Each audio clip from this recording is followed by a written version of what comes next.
Why was the art of diplomacy so prevalent in ancient India? These are principles जो आपको सशक्त बनाते हैं. Otherwise आपको रिजल्ट नहीं चाहिए तो आप तोड़फोड़ कर दो. But if you want to move towards a common goal, then so we feel that this concept of democracy हमें लगता है बहुत ही नया है. It is probably something that the West introduced to us.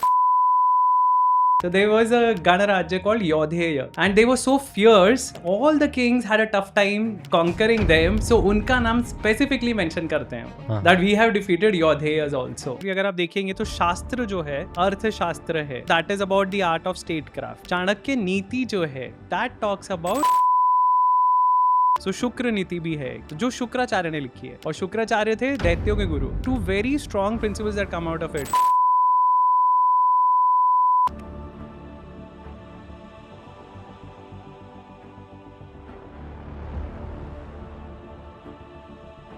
Why was the art of diplomacy and conflict resolution so prevalent in ancient India? Was it embedded in our dharma? ये धर्म का हिस्सा था या was it just for survival? Why was it there? ये जो नीति शास्त्र है it is also applicable at an individual level. Absolutely. बिल्कुल, क्योंकि हम राज्य के बारे में बात कर रहे हैं और किंगडम्स के बारे में बात कर रहे हैं, but even at an individual level, at a family level, at at your workplace, in your relationships, everywhere it is applicable. Even if you're on a sports field. Yes. If you're captaining a team. Yes. So everywhere आपको these are principles, जो basic principles है जो आपको सशक्त बनाते हैं to deal with these situations effectively to get a result. Otherwise आपको result नहीं चाहिए तो आप तोड़फोड़ कर दो. That is a different thing. But if you want a result, if you want to move towards a common goal, then these principles help. तो उस वक्त पे ये जो सबाज थे वो कैसे फंक्शन करते थे in terms of negotiation and consensus building? क्या वो एक पुरानी कॉन्सेप्ट है कि नई कॉन्सेप्ट है? So we feel that this concept of democracy, as Ami ji also said, कि हमें लगता है बहुत ही नया है, because it is probably something that the West introduced to us. It was never a new concept for us. Okay.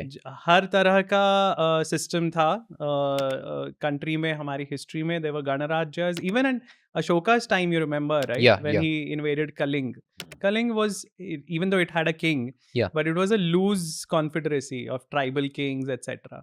Right. So the concept has always been there. Okay. And अर्थशास्त्र में clearly mention है गणराज्यों का.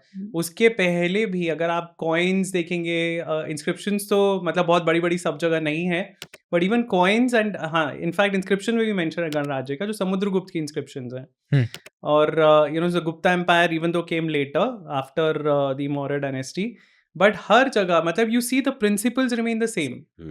और वो उन inscriptions में भी समुद्रगुप्त की भी जो इंस्क्रिप्शंस हैं उसमें क्लियरली मेंशन है that he has conquered certain गणराज्यस जो बहुत ही ज़्यादा स्ट्रॉन्ग थे.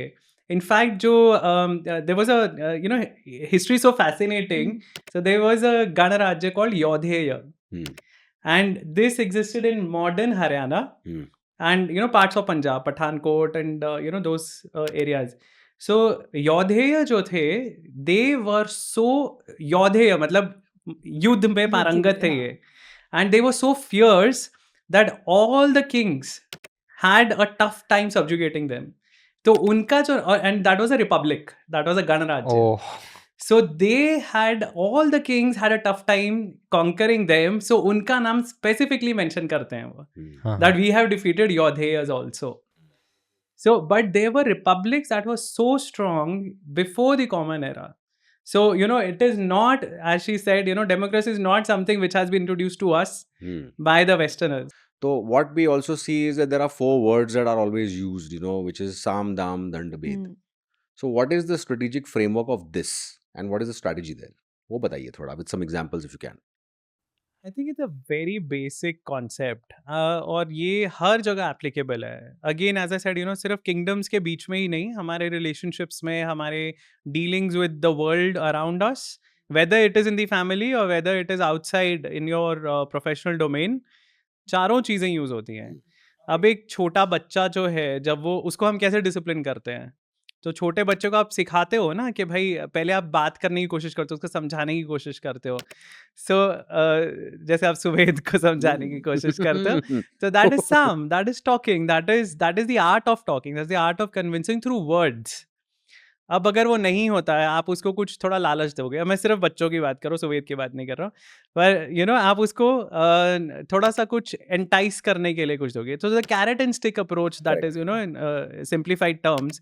सो या आप उसको गाजर दे रहे हो कुछ, टू हेल्प हिम टेक और हर टेक दैट डिसीजन, और if that doesn't work then you use a stick, कि भाई अगर तुम ये नहीं करोगे तो तुम्हें दंड मिलेगा, दैट इज दंड, सो दिस साम दान दंड।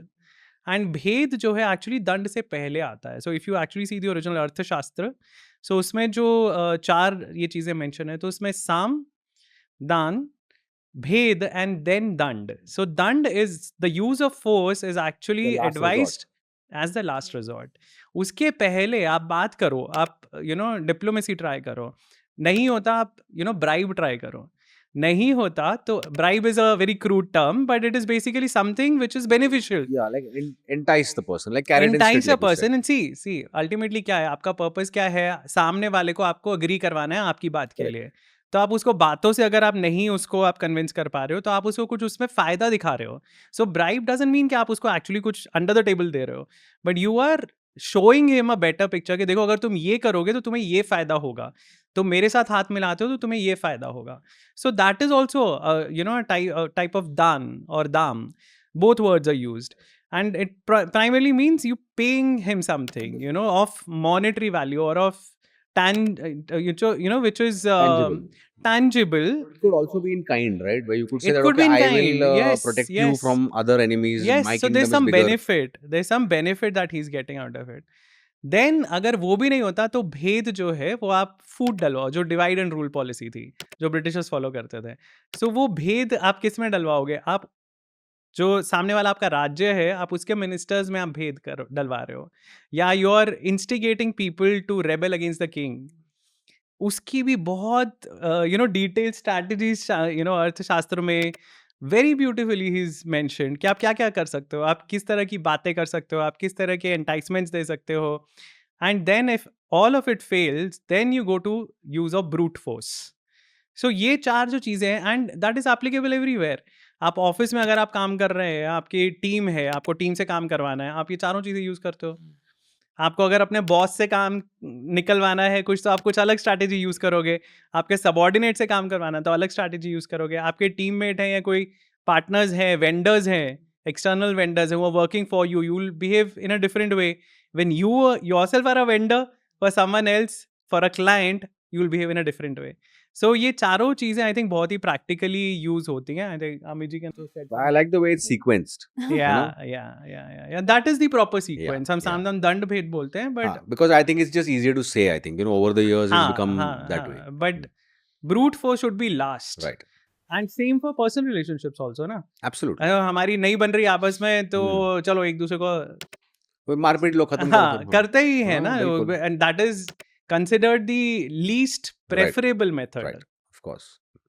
Since we are talking about strategy, diplomacy, etc., let's talk a little bit about the Vidura Niti, where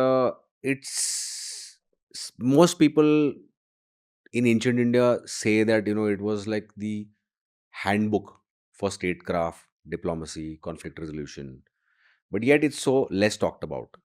But I want to begin by asking that how is it different from your Chanakya Niti or say even from Shri Krishna's strategies? I think थोड़ा confusion होता है लोगों को when we talk Because about there's some नीति overlap शास्त्र। in हाँ, both. But it is very clear actually. अगर आप देखेंगे तो शास्त्र जो है अर्थशास्त्र है, that is about the art of statecraft, ruling, diplomacy.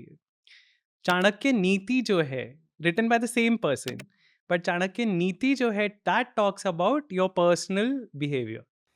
कैसा बिहेवियर होना चाहिए, आइडियल बिहेवियर किंग का, हस्बैंड का, फ्रेंड का, फादर का, पेरेंट का, ये सारी चीज़ें आती हैं चाणक्य नीति में।